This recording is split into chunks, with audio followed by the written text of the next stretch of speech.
আসসালামু আলাইকুম। আরও একটি ভিডিও নিয়ে হাজির হয়েছি আপনাদের সামনে। তো আজকে আমি তেলের পাউন্ড কেক করে দেখাচ্ছি। সেটা হলো অরেঞ্জ পাউন্ড কেক। তো এখানে আমি 2টা ডিম ভেঙে নিয়েছি, যেটার ওজন ছিল হলো 125 গ্রাম। তো এটাকে ভেঙে একটু ভালো করে বিট করে নিচ্ছি, একটু ফোম হওয়া পর্যন্ত অপেক্ষা করছি।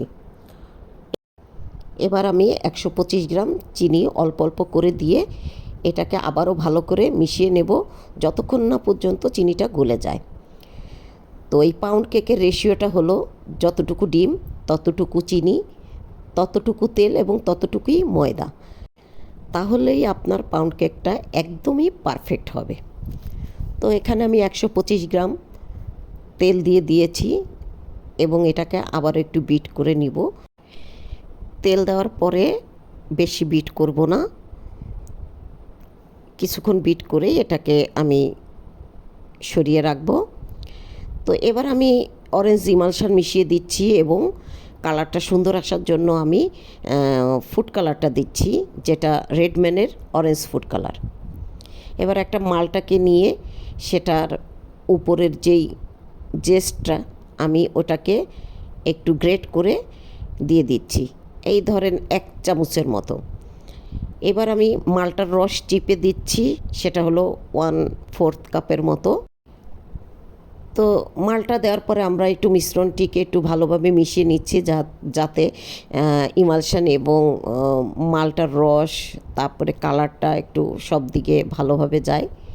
এটাকে মিশিয়ে নিয়ে এবার শুকনো উপকরণগুলো আমরা দিয়ে দিচ্ছি। এখানে শুকনো উপকরণের সঙ্গে আছে হলো 20 গ্রাম কর্নফ্লাওয়ার, 100 গ্রাম ময়দা এবং 5 গ্রাম বেকিং পাউডার। তো এটাকে দিয়ে আমি খুব ভালোভাবে মিশিয়ে নিচ্ছি। আমি 2 বারে মিশিয়ে নিয়েছি। তো এটাকে ভালো করে মিশিয়ে নিতে হবে যাতে কোনো লাম্পস না থাকে।